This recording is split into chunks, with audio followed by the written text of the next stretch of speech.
Good day and welcome back to another DBZ Dokkan Battle video. In this video, we're going to be taking a look at the update to the Head Forward Explosive Growth campaign. So we previously looked at this campaign. I'll link you into part 1. It was a nice, easy way to get 60 stones. You still can. All the part 1 missions are still active. There's no there's no deactivation of those missions. You can still do all of them, and you definitely should. But we've received a new batch of missions with part 2.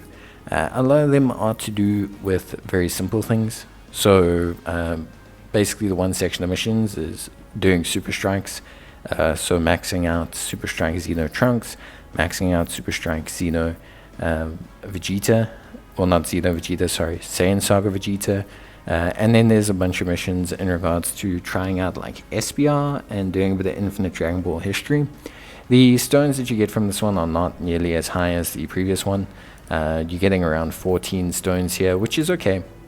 It's definitely a decent chunk in terms of stones, but it's not necessarily like wild when it comes to stones, but still it's decent, and of course it's a fairly nice chunk of stones, and it's something you still have to actively do. So yep, of course your first point of call should be the strike units, the super strike units, and also the prime battle Wheelo.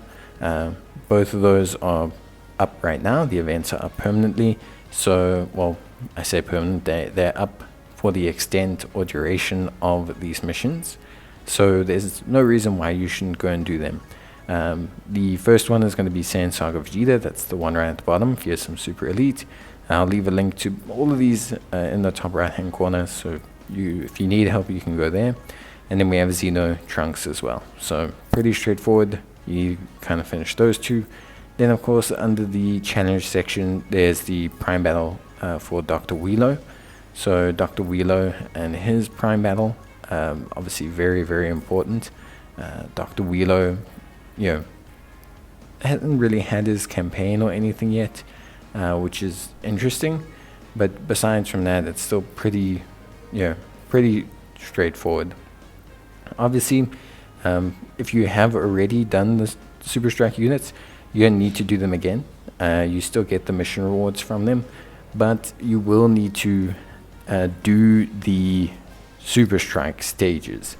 Not all of them, but you will have to do stage 1 on Z hard, because that doesn't count. So even though you have the missions done from finishing their super attack levels, they still want you to do the stages and do a super strike 5 times. So just make sure that you do that, because it's going to be very important that you do that and get it done, basically. But yeah, aside from that, pretty straightforward. Super Battle Road, Infinite Dragon Ball history are all fairly tame bits of content, so doing them shouldn't be a massive train smash for anyone. But yeah, and then of course it asks you to do growth events. Bye.